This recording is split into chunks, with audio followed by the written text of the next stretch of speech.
하나님의 말씀 보시겠습니다. 오늘 우리에게 주신 하나님의 말씀은 마태복음 6장 9절부터 15절의 말씀입니다. 마태복음 6장 9절에서 15절 말씀입니다. 제가 하나님의 말씀을 봉독합니다. 그러므로 너희는 이렇게 기도하라. 하늘에 계신 우리 아버지여, 이름이 거룩히 여김을 받으시오며 나라가 임하시오며 뜻이 하늘에서 이루어진 것 같이 땅에서도 이루어지이다. 오늘 우리에게 일용할 양식을 주시옵고 우리가 우리에게 죄 지은 자를 사하여 준 것 같이 우리의 죄를 사하여 주시옵고 우리를 시험에 들게 하지 마시옵고 다만 악에서 구하시옵소서. 나라와 권세와 영광이 아버지께 영원히 있사옵나이다. 아멘. 너희가 사람의 잘못을 용서하면 너희 하늘 아버지께서도 너희 잘못을 용서하시려니와 너희가 사람의 잘못을 용서하지 아니하면 너희 아버지께서도 너희 잘못을 용서하지 아니하시리라. 아멘. 말씀을 통한 주의 은혜와 평강이 넘치기를 축원합니다. 예수님께서는 주기도문을 통해서 아버지의 온전하심 같이 온전함을 이루는 견gon과 거룩의 삶을 가르쳐 주셨습니다.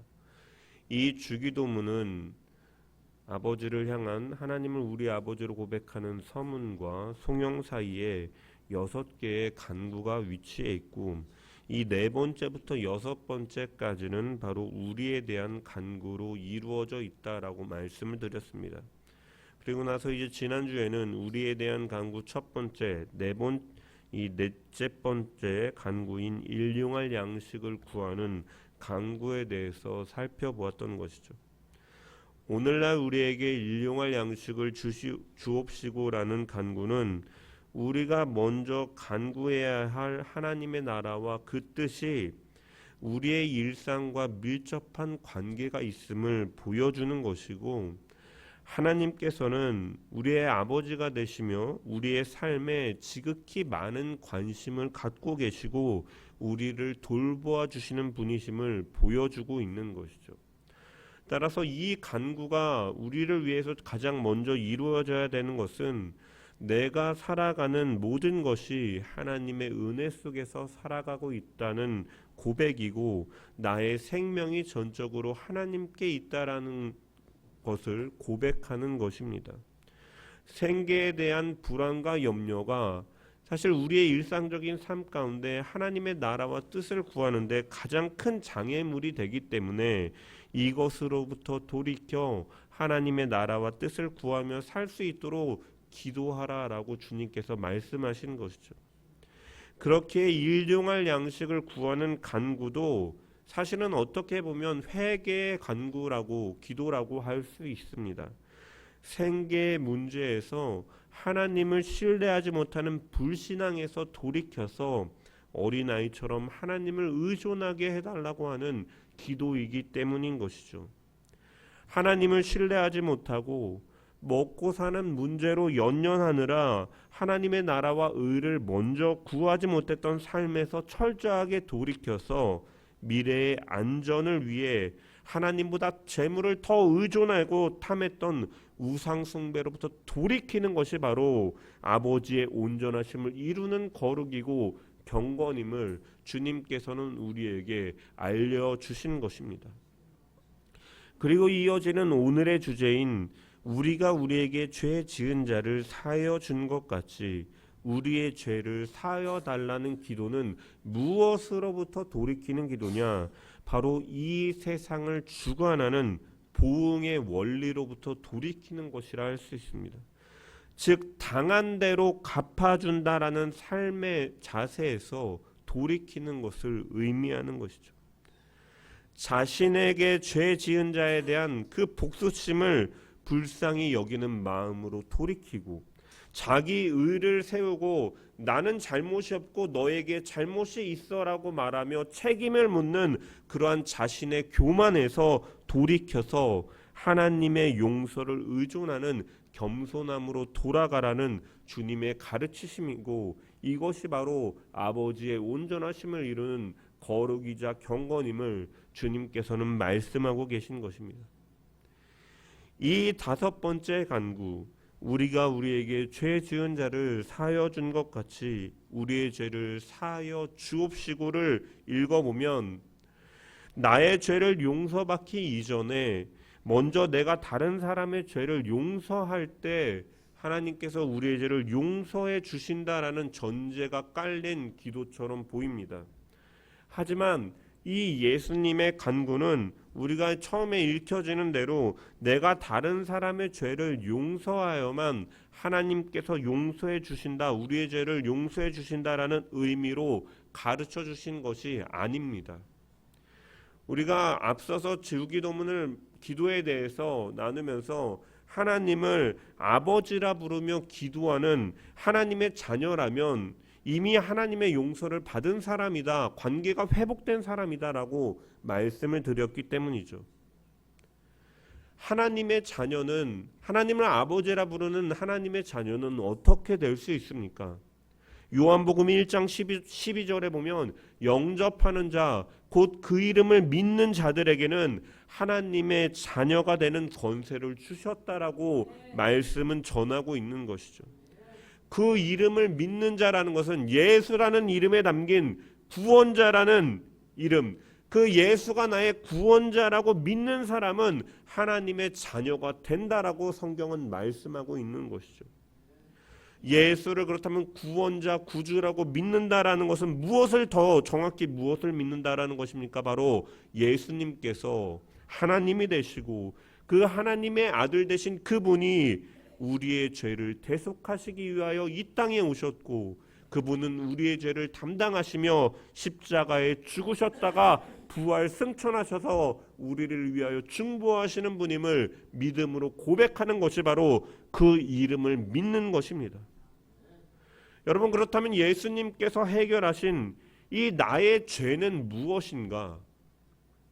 성경에는 죄라는 말이 많이 등장합니다. 제가 설교를 준비하면서 죄라는 말이 몇 번이나 언급되는가 성경 프로그램을 통해서 찾아보니까 1206회로 이렇게 나오더라고요. 정확하지 않은 숫자일 수도 있겠지만 어쨌든 1200회에 가까운 정도로 사용됩니다. 한글 성경은 이것을 죄라는 단어로 번역하지만 성경 원어로 보면 이 죄에 대해서 몇 가지 이제 단어가 등장하게 됩니다. 그 중에 대표적으로 등장하는 것이 우리 성도님들도 몇 번 들어보셨겠지만 이 하마르티아라는 단어입니다. 하마르티아, 이것은 관역에서 벗어났다라는 의미를 가지고 있는 단어입니다. 즉 이것을 죄라고 표현하는 것은 하나님께서 우리에게 원하시는, 요구하시는 중심에서 벗어난 것이 죄다라는 의미를 갖고 있는 것이죠.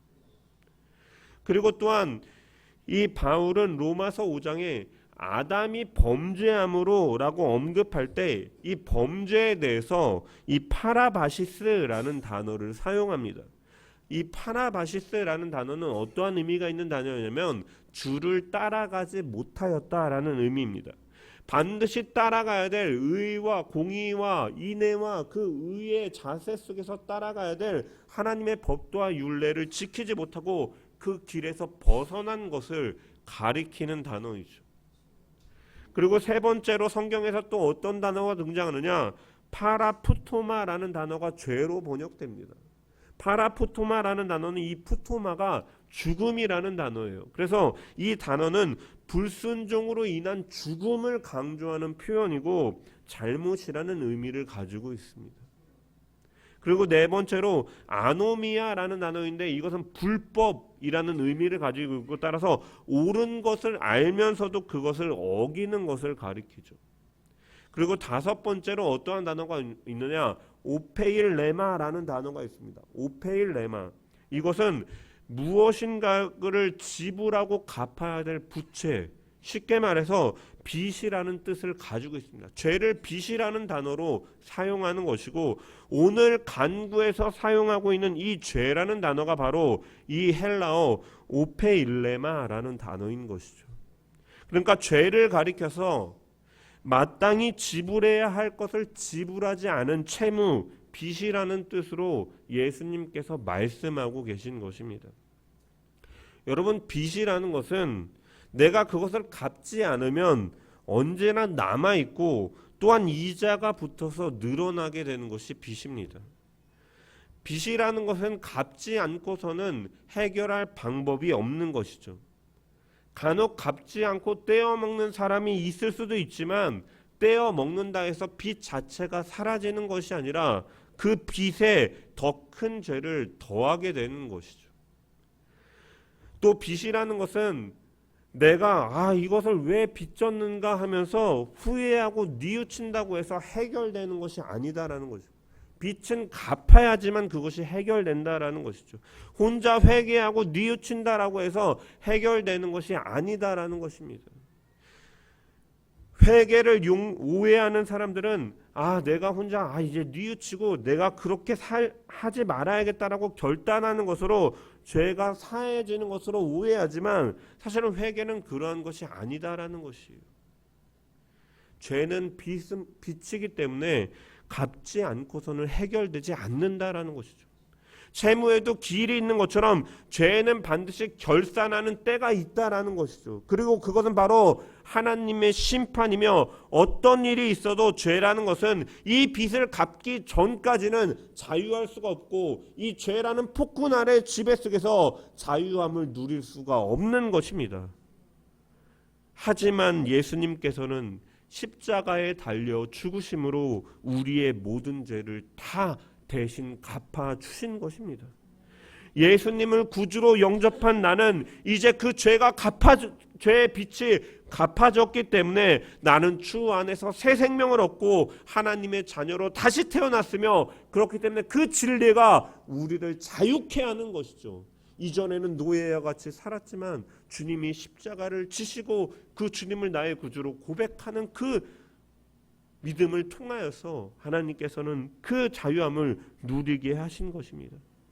그래서 복음서에 보면 예수님께서 이제 십자가에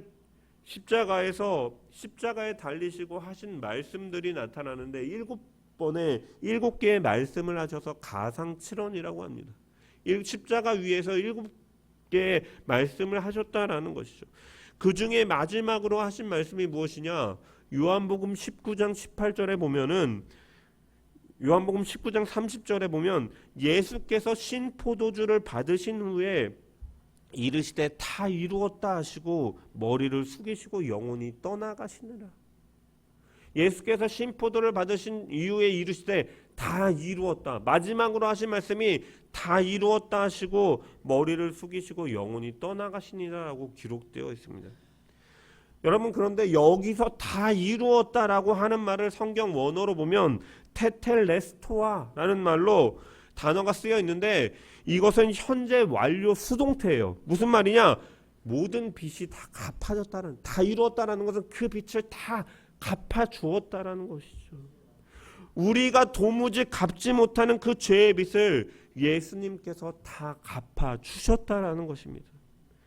그러므로 여러분, 우리의 죄를 사하여 주옵시고라고 기도하라고 하신 주님의 말씀에는 무엇이 담겨 있습니까? 이미 우리의 죄란 빚을 다 갚아주신 하나님의 용서가 전제된 이후에 말씀하고 계시다라는 것이죠. 그러므로 바꾸어 말하면 너가 용서를 받았으니 너도 용서하며 살라라는 말씀인 것입니다. 용서를 받았기 때문에 우리는 용서받지 못할 죄가 없다라는 것이죠. 십자가에서 구속으로 갚지 못할 죄가 없으시기 때문에 우리는 용서받지 못할 죄가 없는 것입니다. 회개하면 그 순간 죄는 이미 용서함을 이미 받은 것이죠. 이미 미리 다 갚아놓으신 그것을 가져다가 쓰는 것입니다. 그래서 요한일서 1장 9절에는 이렇게 말씀하고 있습니다. 만일 우리가 우리 죄를 자백하면 그는 미쁘시고 의로우사 우리의 죄를 사하시며 우리를 모든 불의에서 깨끗하게 하실 것이요.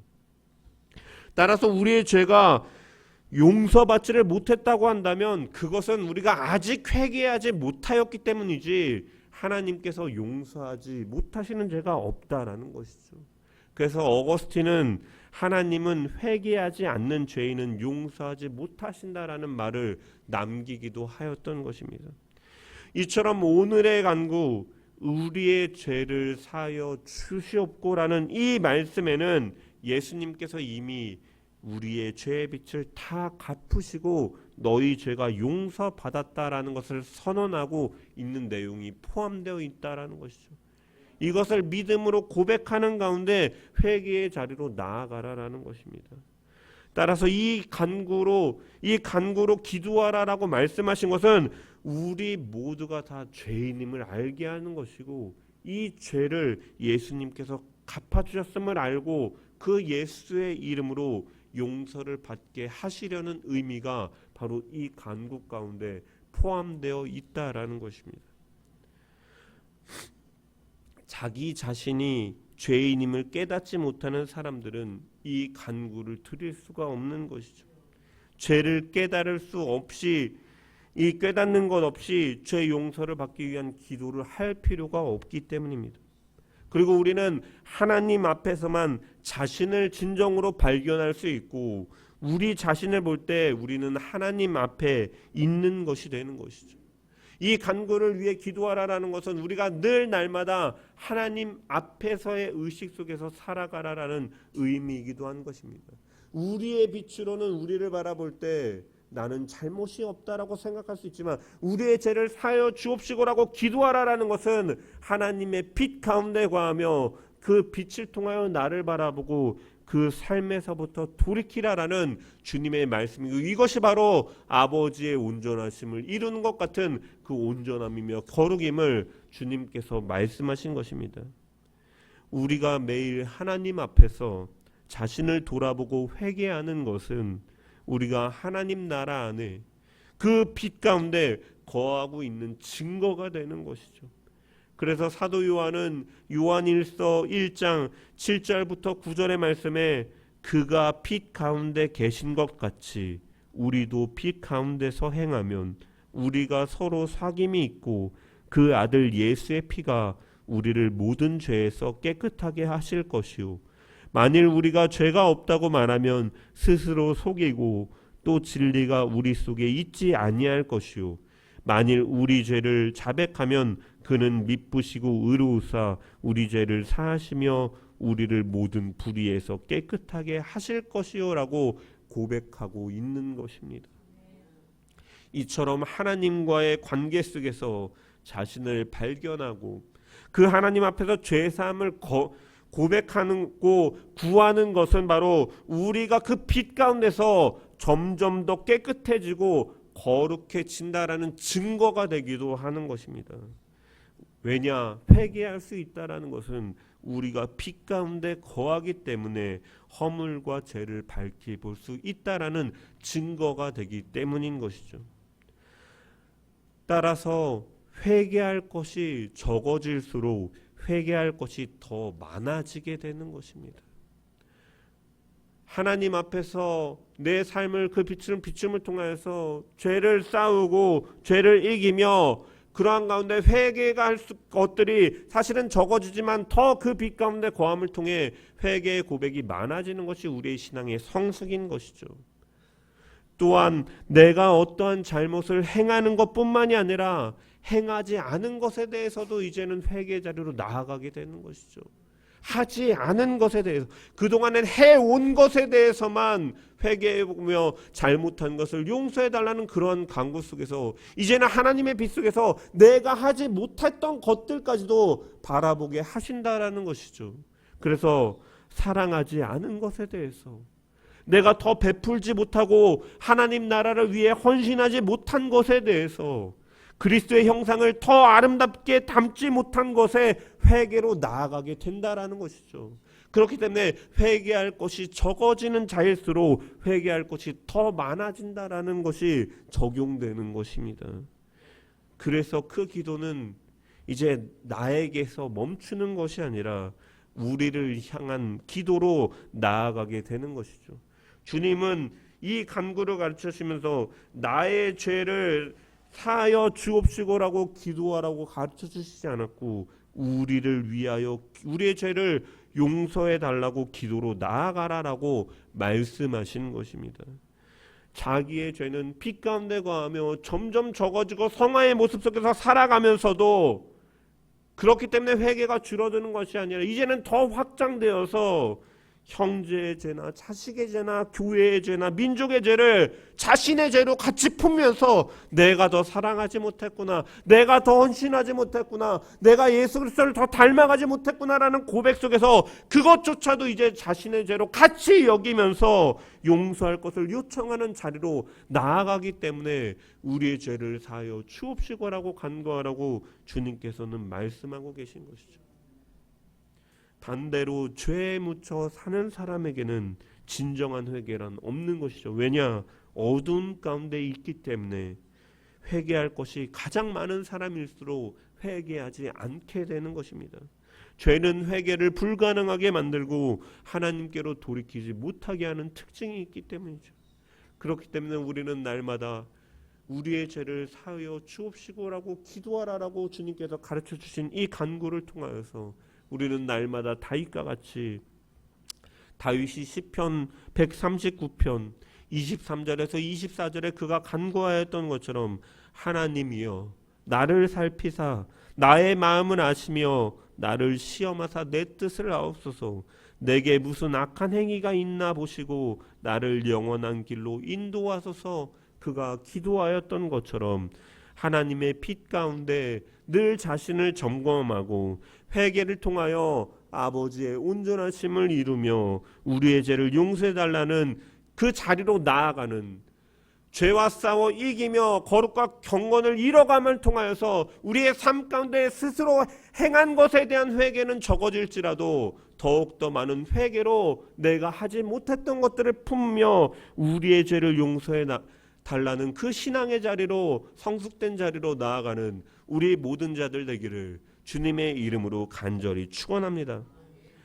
그렇다면 주님은 우리의 죄를 사하여 주옵시고라고 회개하라라고 이 기도하셨는데, 진정으로 회개하고 있는 것은 우리가 어떻게 알 수가 있느냐?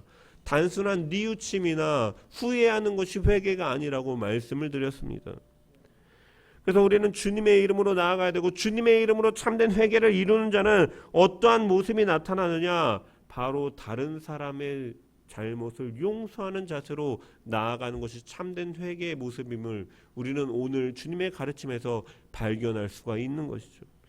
주기도문을 보면 예수님께서는 다른 간구에 대해서는 한 번씩 언급하십니다. 일용할 양식을 주옵시고도 한 번 언급하시고, 이 모든 간구들을 한 번씩 언급하시지만 우리가 이 15절까지 읽어본 것처럼 이 죄의 용서에 대해서는 주기도문을 다 가르치신 이후에 한 번 더 제자들에게 설명하고 계신 것을 우리는 볼 수가 있는 것이죠. 14절에서 15절의 본문의 말씀을 보면 너희가 사람의 잘못을 용서하면 너희 하늘 아버지께서도 너희 잘못을 용서하시려니와 너희가 사람의 잘못을 용서하지 아니하면 너희 아버지께서도 너희 잘못을 용서하지 아니하시리라. 한 번 더 말씀하고 계시는 것이죠. 이 말씀은 앞서도 말씀드린 것처럼 우리가 남을 용서하는 조건으로 하나님께서 용서해 주신다라고 말씀하신 것이 아닙니다. 하나님의 용서에는 아무런 조건이 없고 오로지 용서를 구하라라고 이미 용서가 전제되어 있기 때문에 주의 이름으로 용서를 구하고 회개하라고 말씀하신 것이죠. 따라서 참된 회개의 증거는 어디에 있나? 참된 회개라는 사람들의 참된 회개를 드리는 자는 어떠한 모습으로 나타나겠느냐? 두 번에 걸쳐서 주님께서 강조하신 것처럼 용서하는 정신으로 나타나게 된다라는 것입니다. 예수님께서는 마태복음 18장에 1만 달란트 빚진 자의 비유를 말씀하셨습니다. 1만 달란트 빚진 자가 임금으로부터 그 빚을 탕감받고 나서 겨우 자기에게 100데나리온 빚진 동료를 용서하지 않는 그 무자비한 종의 비유를 말씀하시면서 자기 이웃을 용서하지 않는 자는 하나님의 용서를 받을 수 없다라고 말씀하셨고, 우리가 팔복을 통해 살펴본 것처럼 긍휼히 여기는 자가 긍휼히 여김을 받게 된다라고 주님은 말씀하셨습니다. 이처럼 참된 회개를 통해 용서함을 받는 사람은 어떠한 열매를 나타나냐? 그 받은 용서함의 은혜를 가지고 용서하며 살게 된다라는 가르침이 우리에게 선명하게 제시된다라는 것이죠. 여러분, 우리 인간은 혼자서 살아가지 못합니다.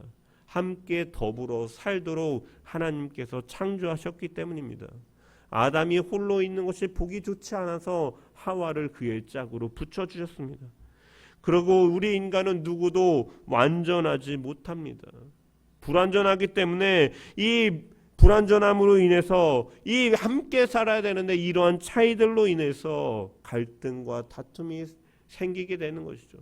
죄로 인하여서 불신과 불화가 있게 되고 그러한 것들이 아픔으로 나타나게 되어 있는 것이죠.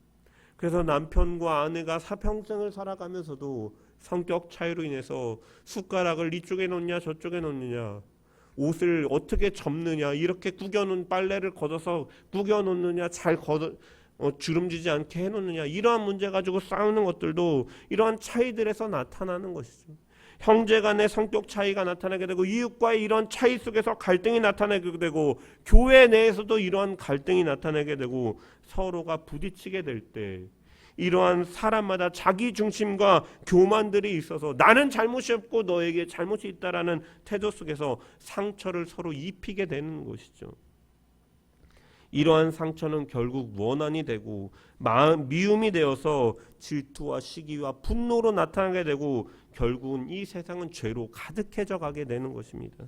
그것이 바로 우리가 살아가고 있는 이 현실의 모습인 것이죠. 그러면 어떻게 해야 이 함께하는 이 사회 속에서 함께 이것을 다시 돌이킬 수 있는 회복의 길로 나아갈 수 있겠느냐 하는 것이죠. 바로 용서하는 것밖에 없다라고 말씀하고 계신 것입니다. 예수님께서 가르쳐 주신 것 외에 다른 방법이 없다라는 것이죠. 그래서 예수님께서 이 부분을 다시 강조하시는 것은 그만큼 중요한 것이기도 하고 또한 다른 한편으로 생각해 보면 그만큼 우리가 실천하기 어려운 것이기 때문에 주님이 이렇게 두 번에 걸쳐서 말씀하고 계신 것입니다. 사실 남을 용서한다라는 것이 어디 마음먹은 대로 쉽게 이루어지는 일은 아닙니다. 용서에는 언제나 십자가를 지는 것과 같은 고난과 아픔이 따라오기 때문이죠. 최근에 세간을 시끄럽게 한 이 일들 중에 하나가 무엇입니까? 2004년에 벌어진 이 밀양에서 벌어진 한 여중생에 대한 집단 성폭행 사건이 다시금 재조명되면서 사람들의 이 분노를 불러일으키게 되었습니다.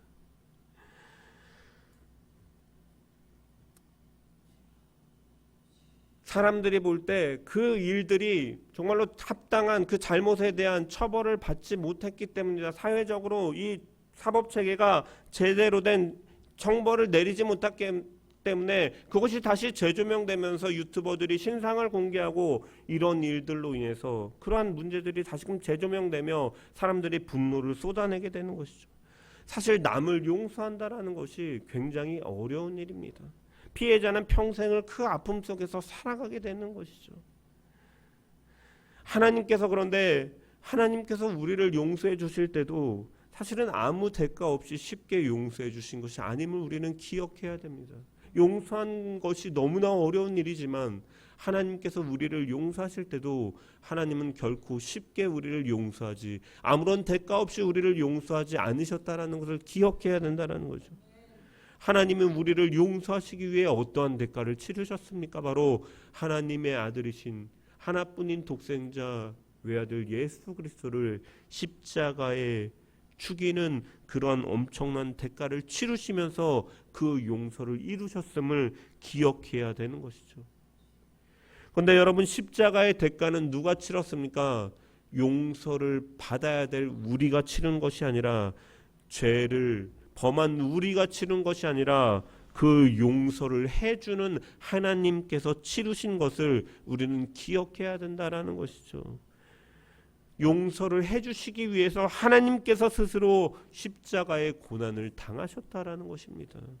우리도 마찬가지라는 것이죠. 이웃을 용서하며 산다라는 것, 이것이 결코 쉬운 것이 아니고 이 용서에는 사실은 우리에게 많은 아픔과 힘듦이 따르게 됩니다. 그래서 어떤 자는 이렇게 말했습니다. 우리의 용서를 받는 손길은 의로운 손길이 아니라 우리에게 상처를 주고 해악을 끼쳤던 바로 그 손이다.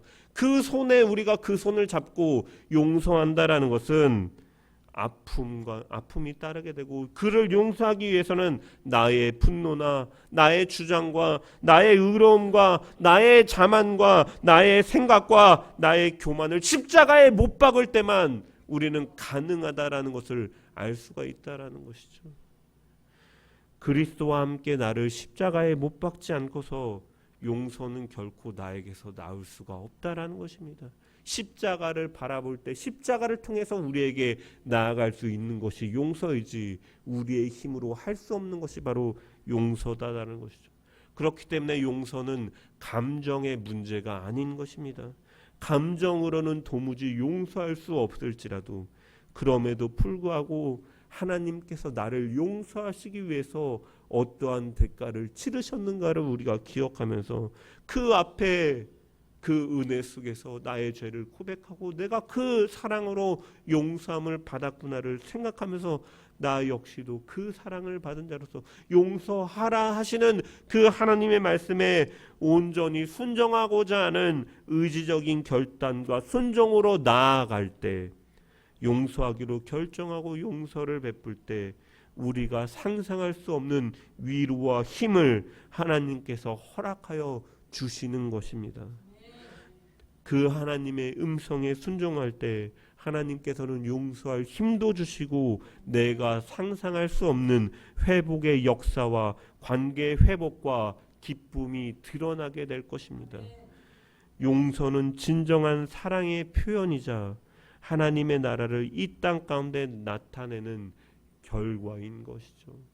용서는 그 아픔 속에서 얽매이고 그 아픔을 곱씹으며 자유하지 못했던 우리를 자유케 하는 하나님의 놀라운 그 구원의 역사 가운데 이루어진 이름을 기억하면서 우리 역시도 나뿐만 아니라 이제 그 용서의 기쁨을 전하는 자로 살아가는 저와 여러분 되기를 소망합니다. 우리에게 죄 지은 자를 사하는 행위는 하나님께 받은 죄 사함을 흘려보내는 것입니다. 하나님으로부터 시작된 용서의 물결이 우리에게 멈추지 않고 흘러갈 수 있도록 우리를 용서해 주신 그 은혜로 남을 용서하며 살아가는 저와 여러분 되기를 소망합니다. 그러함을 통해서 바로 저 사람은 어떻게 그 용서를 할 수가 있느냐, 저 사람이 믿는 하나님이 용서하셨기 때문에 그가 용서하며 살 수 있는가를 드러내며, 바로 죄사함의 그 용서는 바로 하나님께로부터 전적이 있음을 드러내고 그 하나님의 나라 십자가의 복음을 은혜로 흘려보내는 저와 여러분 되시기를 주님의 이름으로 간절히 축원합니다. 회개의 참된 열매는 용서하는 자세에서 나타나는 것임을 우리가 기억하며 그 하나님의 사랑을 흘려 전하는 모든 성도 주의 백성 되기를 주님의 이름으로 간절히 축원합니다.